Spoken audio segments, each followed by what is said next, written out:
3 seconds. That was all the time between the deafening noise of my door being busted open and the invasion that turned my sanctuary into a nightmare. It was an ordinary Tuesday, one of those days that barely make it onto the calendar. The autumn sun was peeking in through the slats of the blind while I was finishing a report on my laptop. I've been living for 2 years in this condo in the northern part of town, chosen precisely for the feeling of security. Cameras in the lobby, a 24-hour doorman, an integrated alarm system. All those promises of protection you see in real estate ads. Se inscreva no canal e deixe seu like para ter acesso a mais histórias como essa. I took the last sip of my now-cold coffee when the intercom rang. I answered without much attention. "Sir, there are 2 condo inspectors wanting to come up to check a leak," said Marzio, the morning doorman. I furrowed my brow. I hadn't requested any repairs, let alone noticed any plumbing problems. But since the condo had recently inspected the other floors, I didn't question it. "Send them up," I replied automatically. I went back to my laptop, trying to finish that final paragraph before the interruption. Less than 5 minutes later, firm knocks on the door got me up. They were rhythmic blows, almost military in their precision. When I peered through the peephole, I saw 2 men in blue uniforms with a logo that looked official. The taller one was holding a clipboard, while the other carried a tool case. Everything looked normal until I noticed something odd. I didn't recognize the embroidered logo on their uniforms. "Routine condo inspection, sir. We need to check your apartment," the taller one announced through the door. I hesitated. "Can you show some ID?" There was a brief pause. "Sure, sir. We have our badges right here." When I opened the door just a crack to check the documents, it all happened in an instant. The taller man shoved the door open with brutal force, sending me stumbling back. The lock gave way with a metallic snap. "What the hell are you doing?" I shouted, staggering back as they invaded my apartment. The taller one, I later learned his name was Kevin, was about 34, with dark hair and a smile that didn't reach his eyes. He pulled a crowbar out of his tool case. "Shut up and sit on the sofa," he ordered, pointing at it. The other man, skinnier and with an unshaven face, locked the door behind them. "Get the car keys, Kevin, and see if there's a safe." My heart raced. "You're not inspectors." Kevin laughed. "Nice observation. Tyler, tie him up while I look around here." Tyler, the skinnier partner, pulled some plastic handcuffs from his pocket and advanced towards me. I tried to run towards the kitchen, but he tripped me with a tackle that brought me down hard. My chin hit the floor and I tasted metal. Blood. "Stay quiet or it gets worse," Tyler whispered as he tied my hands behind my back. Meanwhile, Kevin started ransacking my apartment. With methodical violence, he opened drawers and scattered documents everywhere. He grabbed my laptop and threw it against the wall, shattering the screen. "What's the point of all this?" I yelled, helplessly watching the destruction. "I've already surrendered." "It's so you learn a lesson," Kevin replied, deliberately breaking the picture frame with my parents' photo. "This damn condo thinks cameras and incompetent security guys are supposed to protect you." With every broken object, a rising terror took over me. It wasn't just a robbery. There was deliberate cruelty in their actions. Tyler began rifling through my pockets, pulling out my wallet, phone, and keys. "Cards, passwords, everything," he demanded, pressing my face against the cold floor. When Kevin entered my bedroom and I heard drawers being ripped open, I realized those men weren't leaving without causing as much damage as possible. The terror wasn't just about losing my stuff. It was the uncertainty of whether I'd survive the attack. "Look what I found!" Kevin came back holding the watch I'd inherited from my grandfather. He threw it to the floor and deliberately stepped on it, shattering the crystal. I tried to free myself from the restraints, but Tyler pressed his knee against my back, sucking the air out of my lungs. The sharp pain left me paralyzed. "Please," I tried to reason. "Take whatever you want," but the impact of Tyler's punch against my mouth cut off my plea. I felt my lips swell instantly. It was at that moment of complete despair that I heard a metallic click coming from my apartment door. A distinct, unmistakable sound, the cocking of a gun. "Cavalleiros, sugiro que congelem exatamente onde estão." The voice was calm, almost casual, but it carried an authority that instantly filled the apartment. Kevin and Tyler both turned toward the door. Standing there was a man of about 65, with perfectly trimmed gray hair, an upright posture, and an impassive expression. He held a Winchester shotgun firmly pointed at the center of Kevin's chest. "What the hell is this?" Kevin tried to keep his intimidating pose, but I noticed his voice raise slightly. "I'm Michael, apartment 704. the old man replied with a disconcerting calm. And you're in the wrong apartment, son. I noticed Michael didn't show any sign of nervousness. His hands were steady, his breathing under control. His eyes, a faded blue from time, scanned the scene with calculated coldness. Listen, old man. Kevin stepped forward while still holding the crowbar. You better turn around and pretend you didn't see anything, or... The sound of the shotgun being repositioned cut through the air. Michael didn't raise his voice, but every word came out with surgical precision. Your next move will be your last one using functioning knees. The Winchester 1300 I'm holding has a spread that will turn your kneecaps into nothing but confetti. So I suggest you drop that tool and lie down on the ground. Now. Tyler, who was still keeping me pinned, looked at Kevin with obvious concern. For a moment, the possibility of resistance hung in the air. Kevin squeezed the crowbar tighter, his jaw set and eyes calculating his options. I'm counting to 3, Michael continued in the same tone. 1. He's just an old guy, Kevin muttered to Tyler, though uncertainty laced his voice. 2. I could see sweat running down Kevin's temple. His eyes darted quickly between Michael, Tyler, and the window, like he was scouting escape routes. Believe me, son, getting to 3 would be a very bad tactical decision, Michael said with a slight sigh, like a teacher tired of repeating the same lesson. Something in Michael's posture, that almost supernatural calm in the face of violence, finally broke through Kevin's arrogance. He dropped the crowbar, which clanged to the floor. Tyler, let the guy go and join your buddy on the floor. Hands where I can see them. Tyler hesitated, still keeping pressure on my back. Kevin, do what he says. Kevin mumbled through gritted teeth as he slowly knelt down.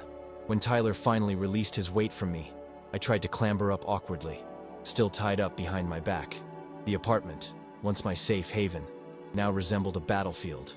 Shards of glass, scattered papers, and overturned furniture set the stage for a nightmare that until moments ago seemed endless. Are you okay, son? Michael asked, without taking his eyes off the intruders. Can you come over here? I nodded, dragging myself away from the 2 men now lying face down in the middle of my living room. Michael still had his shotgun aimed with a precision that only years of practice can bring. Router working? He asked, nodding toward the phone on the kitchen wall. Yes, I rasped. Great. Call the police. Explain the situation. Tell them we've got 2 suspects contained and need a patrol car. While I was fumbling with the phone, still tied up, Kevin started talking. Look, old man, this was all a misunderstanding. We were only... You know what impresses me about civilians like you? Michael interrupted, his voice now taking on a nearly contemplative tone. The unfounded confidence. 30-something years old, strong, probably spent your whole life bullying people you thought were weaker. And now you're lying here trying to spin a story that frankly doesn't interest me in the least. Kevin swallowed hard, his face now pressed against the floor. I got through to the police, I announced after a few minutes. They're on their way. Michael nodded without taking his eyes off the intruders. What's your name? He asked me. Daniel, I replied. All right, Daniel, come here. I'm going to cut these cuffs, but I want you to stay behind me. With precise movements, Michael pulled a pocket knife from the pocket of his khaki pants and sliced the bindings on my wrists, all without ever taking his gun off the 2 men lying there. Naval guy? I asked, noticing the discreet pin on his shirt collar. A nearly imperceptible smile touched the corner of his lips. 1st Division. Retired 15 years. Tyler, the younger of the invaders, started shifting uncomfortably on the floor. My shoulder hurts in this position, man. Can I... No, you can't, Michael replied curtly. Your shoulder pain is the least of your problems right now, believe me. Sirens began to be heard in the distance, gradually growing louder. Old man, you don't know what you're getting yourself into, Kevin muttered in a threatening tone even though he was now subdued.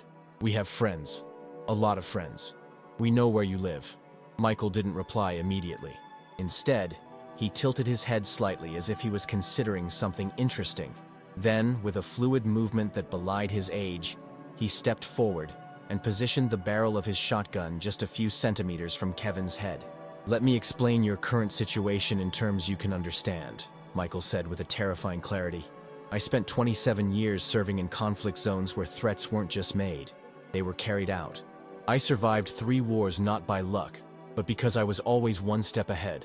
I've been living in this building for 7 years, and I know every nook and cranny, every blind camera, every escape route. If you or any of your friends try anything against me, or any resident of this building, I guarantee it will be the last wrong decision you ever make." The silence that followed was absolute. Kevin froze, his body tense like a wire ready to snap. Tyler seemed to have even stopped breathing. "And so there's no doubt," Michael continued, stepping a few paces back. "I have cameras installed in the corridor and at the entrance to my apartment.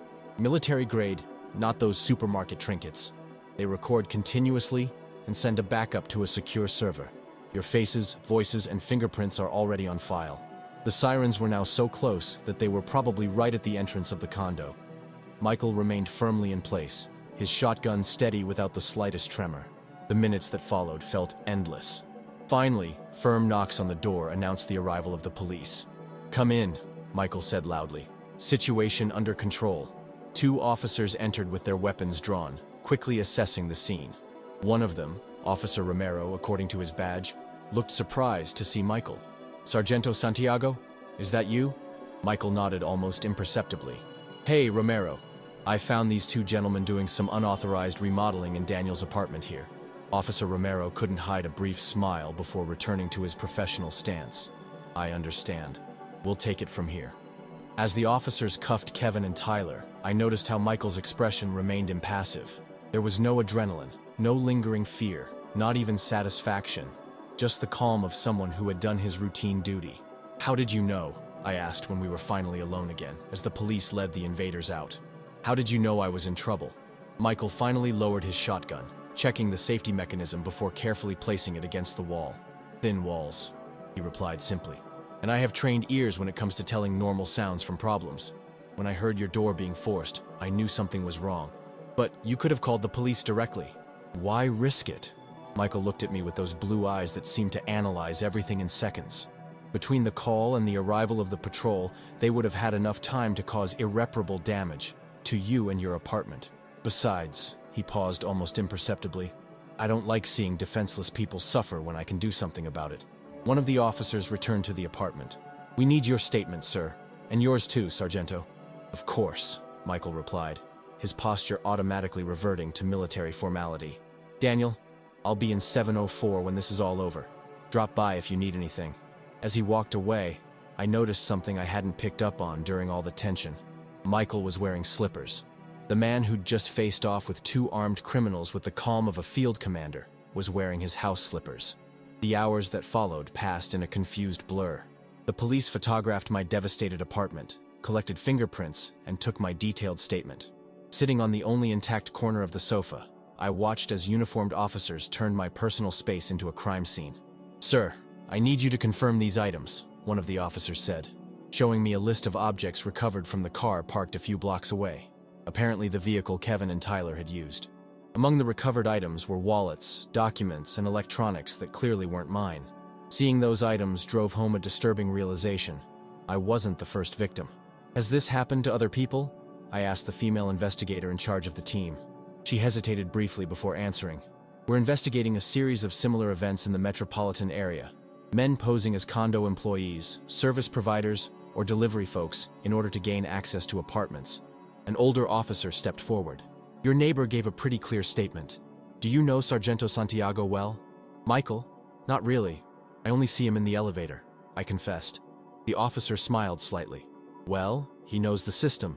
He did everything by the book when it came to legitimate third-party defense." He paused, looking around the apartment. "You were lucky to have him around. When they finally left, it was past midnight. I was alone amidst the chaos that used to be my safe haven. The broken door was barely held together by a makeshift board until the locksmith could install a new lock in the morning. The post-trauma silence felt almost physical. I tried to clean up the shards of glass and piece together what remained of my belongings, but the sense of violation was overwhelming. Every corner of the apartment seemed tainted by the invasive presence of those men. After an hour spent trying to restore some order, I gave up. I sat down, exhausted, on the kitchen floor against the cabinet. It was impossible to sleep there that night. That's when I remembered Michael's invitation. With reluctance, I grabbed a backpack, threw in some essential items, and went up 1 floor to apartment 704. I hesitated before knocking. It was nearly 2 in the morning, but before my hand could touch the door, it opened. "I was expecting you," Michael said simply, as if it were perfectly normal to have visitors at that hour. "Come in." The contrast with my apartment was striking. Everything there radiated order and purpose. Simple but functional furniture, everything in its rightful place. On the walls hung a few framed photos, mostly desert landscapes and groups of men in military uniforms. No clutter, no excess. "Cafe?" Michael offered, heading to the kitchen. "At this hour?" He shrugged. "After what you went through, I doubt you'll get any sleep anyway." While he prepared the coffee, Michael maintained the same efficiency he'd shown during the confrontation. Not a wasted movement, not a moment's hesitation. "The police told me more about Kevin and Tyler," I said, accepting the cup he offered. "Apparently they're part of a larger group running this scam all over town. They pretend to be staff, get into apartments, and besides robbing, they wreck everything." Michael nodded. "It's a system of intimidation. Not only do they steal, but they make sure the victims are so terrified that they don't report or fight back." "How do you know that?" "I've seen similar patterns in conflict zones," he replied casually. "Criminals often use psychological terror to subdue entire communities." We drank our coffee in silence for a few minutes. Finally, I gathered the courage to ask what had been on my mind from the beginning. "Why do you have a loaded shotgun ready to use?" "I mean, we live in a residential condo, not a war zone." Michael set his cup down and looked me straight in the eye. "Daniel, I spent 27 years in environments where being prepared meant the difference between life and death. Some habits just don't go away easily." He paused. "Besides, the gun is properly registered, and I keep all the licenses up to date. I'm not questioning the legality," I quickly clarified. "I'm just surprised, I guess." "Most people are," he replied, not offended. "But think about what happened today. If I had to go find a gun, carry it, and then intervene, what do you think the result would have been?" The image of Kevin breaking my belongings and Tyler attacking me flashed across my mind. "I get your point." He offered me the guest room, but I ended up sleeping on the sofa after a few more hours of talking. When I woke the next morning, I found Michael in the kitchen making eggs and toast. "Heading to the district police today?" he asked without preamble. "Yeah, I need to file a report and follow up on the case." He nodded. "I'll go with you." His offer caught me off guard. "You don't have to. You've already done so much." "It's no trouble," he replied simply. "I know the system, and it never hurts to have someone who's familiar with the process." On our way to the station, Michael told me more about his military career. 27 years with the Marines, 3 tours in conflict zones, and a specialization in rescue operations. His story was straightforward, without any glorification or drama. "And now you live alone in an apartment?" I asked, curious how someone with that background adapted to civilian life. "I prefer it that way," he answered. "Less complications." At the station, I immediately noticed the respect Michael commanded. While most crime victims spend hours waiting, we were quickly directed to an investigator. "We have some news on your case," said Deputy Rodriguez, a middle-aged man with a tired expression. "Your intruders are part of a gang specialized in medium-class condos. We uncovered a pretty sophisticated scheme."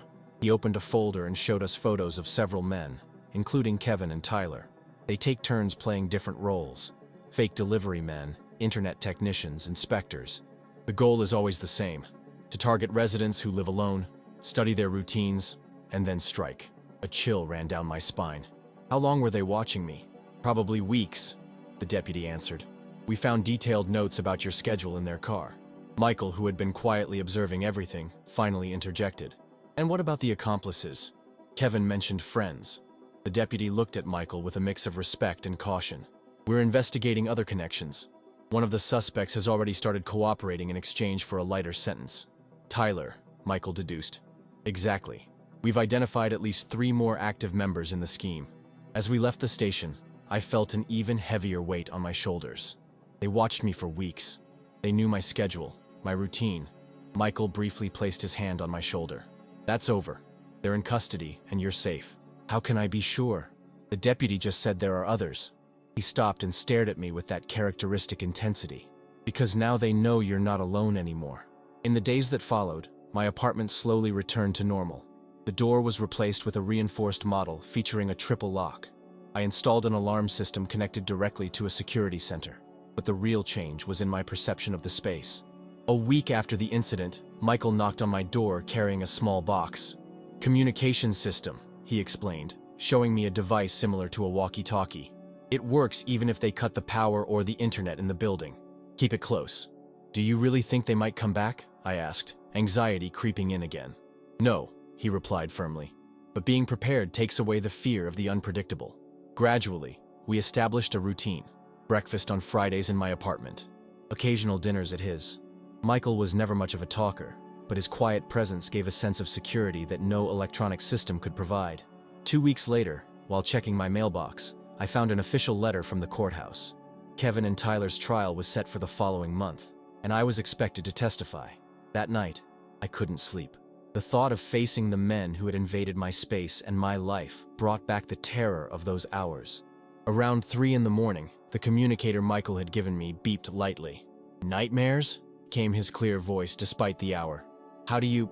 Your lights have been on since midnight, and you've been pacing on that wooden floor, haven't you?" I couldn't help but smile. I got the subpoena for the trial. I figured, want to talk?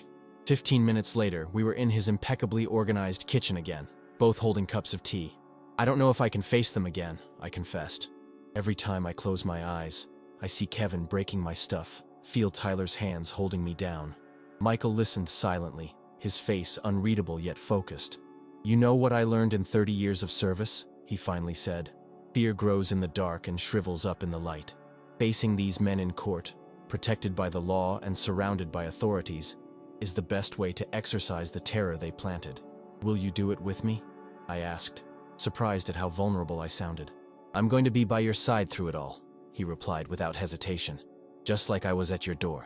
The next day, we received news that 3 more members of the gang had been captured. The scheme, which had already victimized dozens of people in condos like ours, was finally being dismantled. That night, Michael invited me over to his for dinner to celebrate the win, as he called it. As we shared a simple meal, I realized how much my life had changed in just a few weeks. "You know, before that day, I hardly knew my neighbors," I remarked. "I lived isolated in my own world, relying on cameras and doormen to feel safe." Michael nodded. "The biggest risk in modern life is mistaking isolation for independence. How can I ever repay you for everything you've done for me?" I asked sincerely. He looked at me with that direct expression I had come to know. "Repay me by staying alert. Not just about your own safety, but for the people around you. True protection doesn't come from electronic systems, but from communities that care about each other." Se inscreva no canal e deixe seu like para ter acesso a mais histórias como essa. On my way back to my apartment that night, I paused in the hallway and looked at the newly installed door. The number shone under the fluorescent light, but now it meant something different. It wasn't just the address of a lone guy surrounded by technology. It was part of a community where an elderly neighbor carrying a shotgun could be the difference between despair and salvation. From that night on, I started leaving a fresh cup of coffee on Michael's door every morning. A small ritual, a silent reminder. In that building of closed doors and isolated lives, at least 2 people knew they weren't alone anymore.